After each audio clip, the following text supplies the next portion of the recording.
ಲೇ Ladakh experience 3 days ನಾವು shoot ಮಾಡಿದ್ದು. ತುಂಬಾ ಸೆಕೆ ಇತ್ತು ಅಂತ ಮೋಹನ್ ಸರ್ ಹೇಳಿದ್ರು. ನಾ ಫಸ್ಟ್ ಸರ್ ಹೇಳ್ದಾಗ ಸರ್ ಲೇಗೆ ನವೆಂಬರ್ ನಂಗೆ ಚಳಿ ತಡಿಯಕ್ಕೆ ನಂಗೆ ಆಗಲ್ಲ. ಆಕ್ಷನ್ ಕಟ್ ಮಧ್ಯೆ ನಂಗೆ ಅದು ಯಾವುದು ಜ್ಞಾಪಕ ಬರ್ತಾರೆ. ಕಟ್ ಅಂದಿದ ತಕ್ಷಣ ಒಂದು ನಡುಕ್ತಾ ಇದೆ ಅಂದರೆ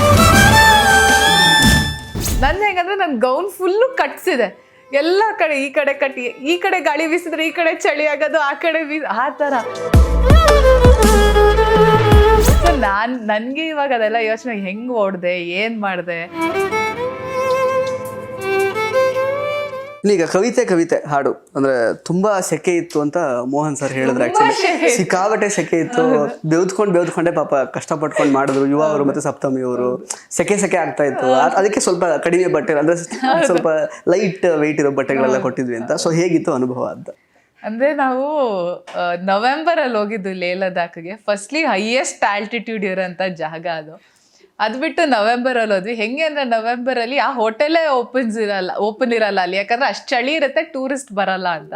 ಸೊ ಆ ಟೈಮಲ್ಲಿ ಹೋಗಿದ್ದು ನಾವು ಲೇಗೆ. ನಾವು ಫಸ್ಟು ಸರ್ ಹೇಳ್ದಾಗ ಸರ್ ಲೇಗೆ ನವೆಂಬರ್ ನಂಗೆ ಚಳಿ ತಡಿಯಕ್ಕೆ ನಂಗೆ ಆಗಲ್ಲ. ನಾನು ಇಲ್ಲೇ ನಾವು ನೈಟ್ ಶೂಟ್ ಮಾಡಬೇಕಾದ್ರೆ ಬೆಂಗಳೂರಲ್ಲೇ ನಾರ್ಮಲ್ ಯಾವಾಗ ನಾವು ಆಗಸ್ಟ್ ಸೆಪ್ಟೆಂಬರ್ ಟೈಮಲ್ಲೇ ನೈಟ್ ಶೂಟ್ ಮಾಡ್ಬೇಕಂದ್ರೆ ಚಳಿ ಅಂತ ಕೂತ್ಕೊತಾ ಇದ್ದೆ ನಾನು. ಸರ್ ನವೆಂಬರಲ್ಲಿ ಹೆಂಗೆ ಸರ್ ಲೇ ಲದಾಖ್ ಹೋಗಿ ಶೂಟ್ ಮಾಡೋದು ಅಂತ ನಾನು ತುಂಬ ಟೆನ್ಷನಲ್ಲಿದೆ. ಯಾಕಂದರೆ ಮೇನ್ಲಿ ನನಗೆ ಫಸ್ಟ್ ಟೈಮ್ ಒಂದು ಕಮರ್ಷಿಯಲ್ ಎಲಿಮೆಂಟ್ ಇರೋಂಥ ಒಂದು ಸಾಂಗ್ ಸಿಗ್ತಾ ಇರೋದು. ಡಿಫ್ರೆಂಟ್ ಶೇಡಲ್ಲಿ ಕಾಣಿಸ್ಕೊತಾ ಇದ್ದೀನಿ. ಒಂದು ಡಾನ್ಸ್ ಸಪ್ತಮಿದು ಒಂದು ಒಂದು ಬಿಟ್ ಆಫ್ ಡಾನ್ಸ್ ಕಾಣಿಸೋಂಥ ಒಂದು ಪಾರ್ಟ್ ಅದು. ಸೊ ನನಗದು ಒಂದು ಟೆನ್ಷನ್ ಇತ್ತು. ಆ್ಯಂಡ್ ಎಕ್ಸ್ಪ್ರೆಷನ್ಸ್ ಕರೆಕ್ಟಾಗಿ ಕಾಣಿಸ್ಬೇಕು, ಕೆಮಿಸ್ಟ್ರಿ ಕರೆಕ್ಟಾಗಿ ಕಾಣಿಸ್ಬೇಕಿತ್ತು ಅದೆಲ್ಲ. ಸೊ ಪದಗಳನ್ನು ಕರೆಕ್ಟಾಗಿ ಹೇಳಬೇಕಲ್ಲ ಅದೆಲ್ಲ. ಬಟ್ ಏನಂದ್ರೆ ಆ ಶೂಟಿಂಗ್ ಟೈಮಲ್ಲಿ ಯಾವಾಗ್ಲೂ ಆಕ್ಷನ್ ಕಟ್ ಮಧ್ಯೆ ನಂಗೆ ಅದು ಯಾವುದು ಜ್ಞಾಪಕ ಬರ್ತಾರೆ. ಕಟ್ ಅಂದಿದ ತಕ್ಷಣ ಒಂದು ನಡುಕ್ತಾ ಇದೆ ಅಂದರೆ.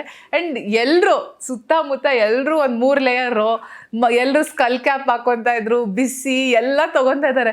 ನನ್ನ ಹೆಂಗಂದ್ರೆ ನನ್ನ ಗೌನ್ ಫುಲ್ಲು ಕಟ್ಸಿದೆ. ಎಲ್ಲ ಕಡೆ ಈ ಕಡೆ ಕಟ್ಟಿ, ಈ ಕಡೆ ಗಾಳಿ ಬೀಸಿದ್ರೆ ಈ ಕಡೆ ಚಳಿ ಆಗೋದು, ಆ ಕಡೆ ಆ ಥರ. ಸೊ ಹೆಂಗೆ ಅಂದರೆ ಒಂದು ದೊಡ್ಡ ಉದ್ದದ ಗೌನ್ ಬೇರೆ. ಆ್ಯಂಡ್ ಹೈ ಆಲ್ಟಿಟ್ಯೂಡಲ್ಲಿ ನೀವು ಕೆಲಸ ಮಾಡಬೇಕಾದ್ರೆ ಒಂದು ಶಾರ್ಟಲ್ಲಿ ಓಡಬೇಕು ಅಂದರೆ, ಬಿಕಾಸ್ ಆಕ್ಸಿಜನ್ ಕಡಿಮೆ ಅಲ್ಲ, ಜಾಸ್ತಿ ಸುಸ್ತಾಗುತ್ತೆ.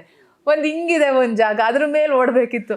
ಸೊ ನನಗೆ ಇವಾಗ ಅದೆಲ್ಲ ಯೋಚನೆ, ಹೆಂಗೆ ಓಡಿದೆ, ಏನು ಮಾಡಿದೆ, ಅದೆಲ್ಲ ಯೋಚನೆ ಮಾಡಿದಾಗ ಅದು ಯಾವುದೂ ಮ್ಯಾಟರೇ ಆಗಲ್ಲ. ಯಾಕಂದರೆ ಸಾಂಗ್ ಅಷ್ಟು ಚೆನ್ನಾಗಿ ಕಾಣಿಸ್ತಾ ಇದ್ಬೇಕಾದ್ರೆ ನೀವು ಅದೆಲ್ಲ ಕಷ್ಟನಾ ಅಂತ ಅನ್ಸ್ಬಿಡುತ್ತೆ. ಯಾಕಂದರೆ ಮೇನ್ ನಮ್ಮ ಪ್ರಾಡಕ್ಟ್ ಇಂಪಾರ್ಟೆಂಟು. ಅದು ಕಾಣಿಸೋದು. ಇವಾಗ ನೀವೇ ಸಾಂಗ್ ನೋಡಿದ್ರೆ ಅಷ್ಟು ಚಳಿ ಇದೆ ಅಂತ ಗೊತ್ತಾಗುತ್ತೆ, ನಾವು ನಡುಕ್ತಾ ಇದೀವಿ ಅಂತ ಗೊತ್ತಾಗುತ್ತೆ, ಯಾರಿಗೂ ಗೊತ್ತಾಗ. ಅದು ಇಂಪಾರ್ಟೆಂಟ್ ನಮಗೆ. ಸೊ ಬಟ್ ಲೇ ಲದಾಖ್ ಎಕ್ಸ್ಪೀರಿಯನ್ಸು 3 days ನಾವು ಶೂಟ್ ಮಾಡಿದ್ದು.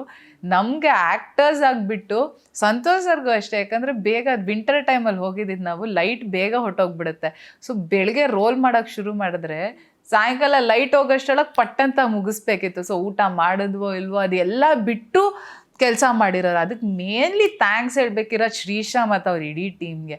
ಆ್ಯಂಡ್ ವಿಶ್ವಾಸ್ ಅವ್ರಿಗೆ ಅಲ್ಲಿವರೆಗೂ ಆರ್ಟ್ ವರ್ಕ್ ತೊಗೊಂಡು ಬಂದು ಆ ಸಾಂಗ್ ಆ ಥರ ಕಾಣಿಸೋಕ್ಕೆ. ಮತ್ತು ಫ್ರೇಮ್ಸು ಅಷ್ಟೇ, ಶ್ರೀಶಾ ಅವ್ರು ಇಟ್ಟಿರೋ ಫ್ರೇಮ್ಸು ನೀವು ಇವಾಗ ಬರೀ ಲಿರಿಕಲ್ ಬಿಟ್ಟಿದ್ದೀವಿ, ಸಿನಿಮಾದಲ್ಲಿ ನೀವು ಕಂಪ್ಲೀಟ್ ನೋಡಿದಾಗ. ಆ್ಯಂಡ್ ನಮಗೆ ಎಲ್ಲರೂ ಕೇಳ್ತಾರೆ, ಏನು ಮ್ಯಾಮ್ ಎಲ್ಲರೂ ಹೀರೋಸ್ ಸ್ಟಂಟ್ ಮಾಡ್ತಾರೆ ಸಿನಿಮಾದಲ್ಲಿ, ನೀವು ಹಾಡಲ್ಲೇ ಸ್ಟಂಟ್ ಮಾಡ್ಬಿಟ್ಟಿದ್ದೀರ ಬೈಕಲ್ಲಿಗೆಲ್ಲ ಹಚ್ಚಿ ಅಂತ. ಅದು ಹೆಂಗೆ ಇವಾಗ್ಲೂ ಯೋಚನೆ ಮಾಡಿದ್ರೆ ನಾನು ಹೆಂಗೆ ಕೂತ್ಕೊಂಡೆ, ಹೆಂಗೆ ಆಯ್ತದು ಅಂತ.